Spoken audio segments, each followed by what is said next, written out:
ESPN is absolutely sour on our quarterback, Jared Goff. Louis Riddick throwing some shade our way. We're going to dissect what he said. Is he correct? Is he incorrect? We're going to get into it. Did the Detroit Lions get disrespected in Madden ratings? We're going to talk about some of these ratings, just some of the players there. We'll get into that. Alim McNeil getting love, and Jameson Williams and Aidan Hutchinson's Madden ratings as well.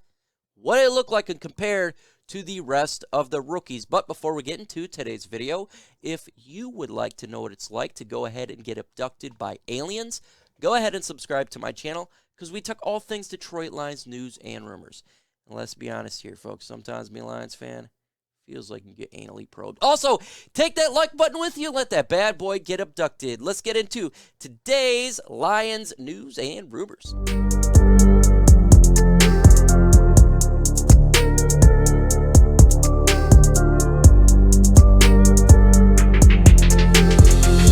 With all the players on this team, for PFF to single out Alim McNeil as a player to have a breakout season and is on the rise, kind of shocking to me, because generally you'd expect, well, maybe they're going to talk about Levi and Wuzurike. Maybe they're going to talk about a Penei Sewell or Melifon or someone else. But they went with the big guy in the middle. Big guy getting love. Alim McNeil, twinkle toes himself. I love it because I think he is going to have a really good season this year. Alim McNeil did really well as a rookie last year for the Detroit Lions. He did the work on the field that I don't think a lot of us expected, and now with what he did in the offseason and OTAs where he excelled so far, that what we've seen, I think he's going to continue to grow and be even better this year. So it's really nice to see a big guy get love on a bigger media outlet. It really is, because these big guys deserve some love too. So huge shout out to PFF for that. Spam the comment section, folks.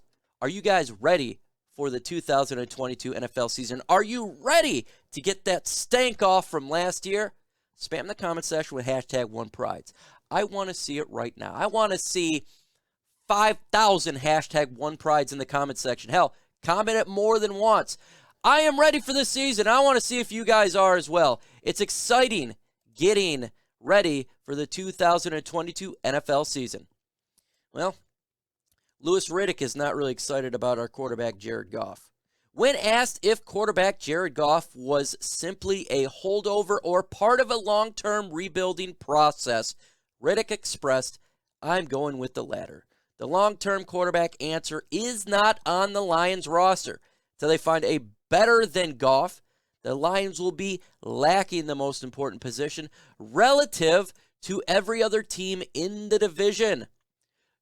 Continuing on is Jeremy Fowler. Go big for a quarterback in the 2023 draft or trade pool. The Lions shoot this year's passers to bolster the rest of the roster. Improving the roster offers flexibility. Jeremy Fowler noted plenty of top passers will be available in the first round, or the Lions can sell a trade partner, and how Detroit is built to win now, coming off 2 years of pain. I don't know about you, but I don't really think that this year is going to be pain, so I kind of disagree with that. I think it's much better than what we've seen. I think you want to say years of pain. I think you go 4 years of pain last year, and then 3 years with our former head coach, Pat Matricia. So I just want to correct that there. First start with what Louis Riddick said there. He does not believe Jared Goff is the future quarterback of the Detroit Lions. He thinks that's in the up-and-coming NFL draft.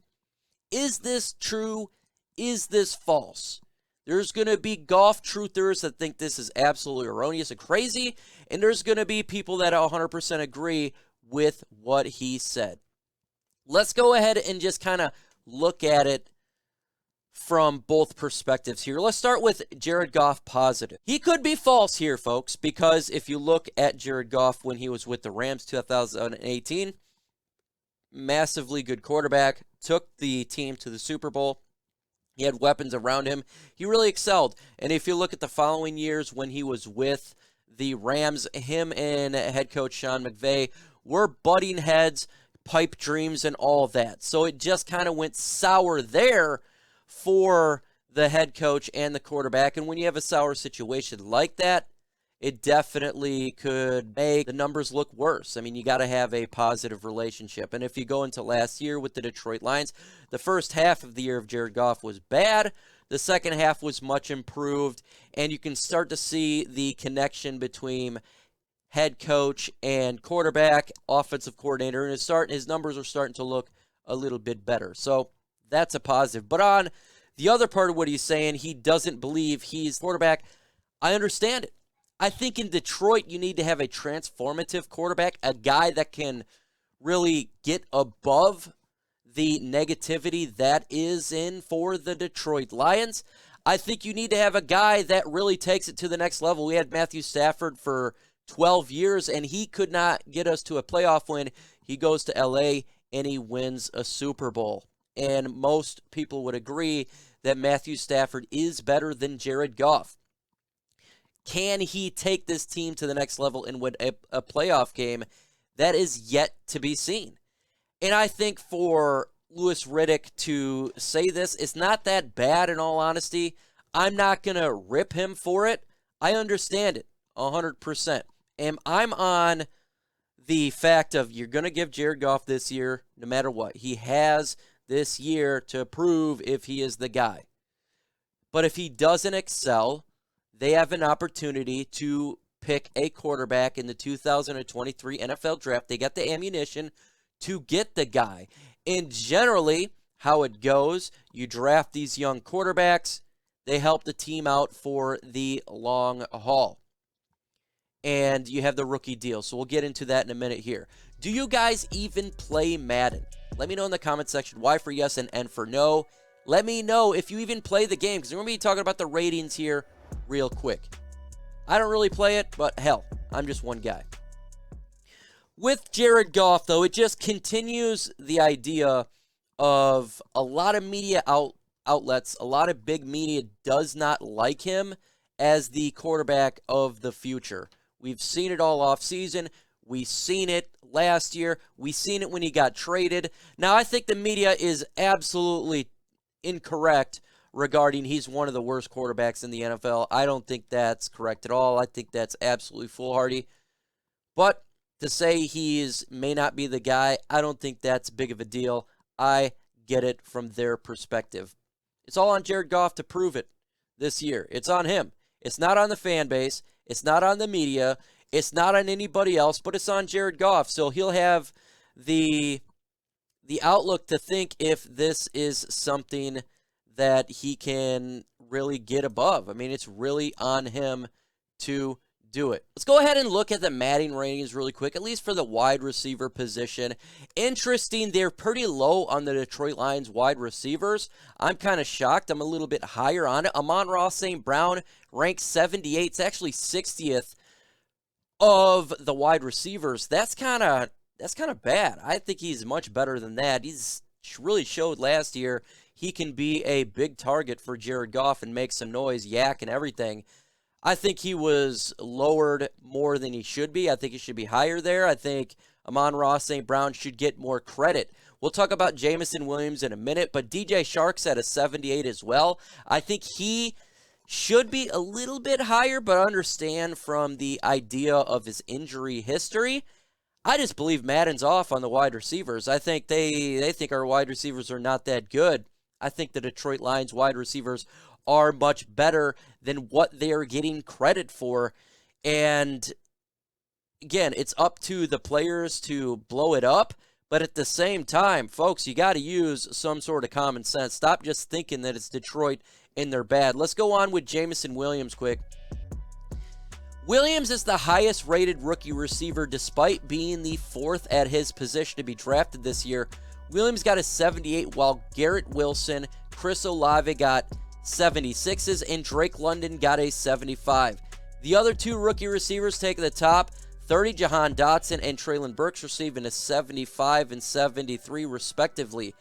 I really like that. I think that Jameson Williams deserved to be high because it's not about injury when it comes to Madden ratings. Obviously, he's not going to be injured in a Madden video game, and he's going to be starting right off there for video games, and he is considered the best wide receiver in the draft. If he wasn't injured, he'd probably be taken the first. His speed was a 98. I love his speed. I think they really need to give him a little more credit, though, from his route running. I know it's not up there like the speed like a 98, but dang, man, his route running is underrated, and that's something that I seen from him, and I really thought he excelled at that. And I think Jameson Williams should be rated as the best wide receiver in this draft in Madden, and he's going to prove it when he's on the field.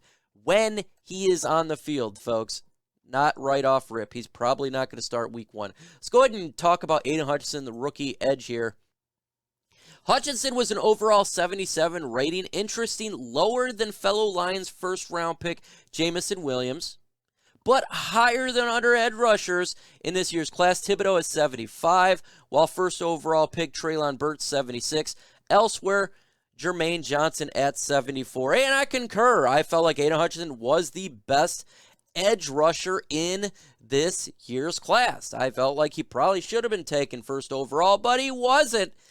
And his aggressiveness, his ability to continue to pursue is a different level. What he brings to the table is absolutely exciting for the Lions. He was a monster at Michigan, and I think he's going to be a monster in Detroit.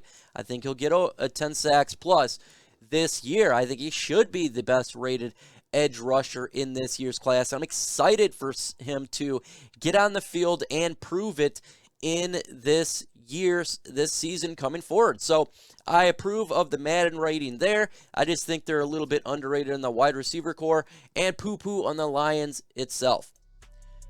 One Pride podcast on my channel tomorrow at 6:30 p.m. Get ready for the show. We got a great guest coming on talking Detroit Lions. It's going to be fun.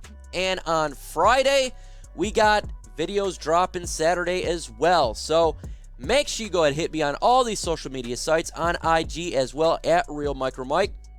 You can follow me on Twitter, MicroMike85, as well as like, share, and follow. With that said, folks, adios.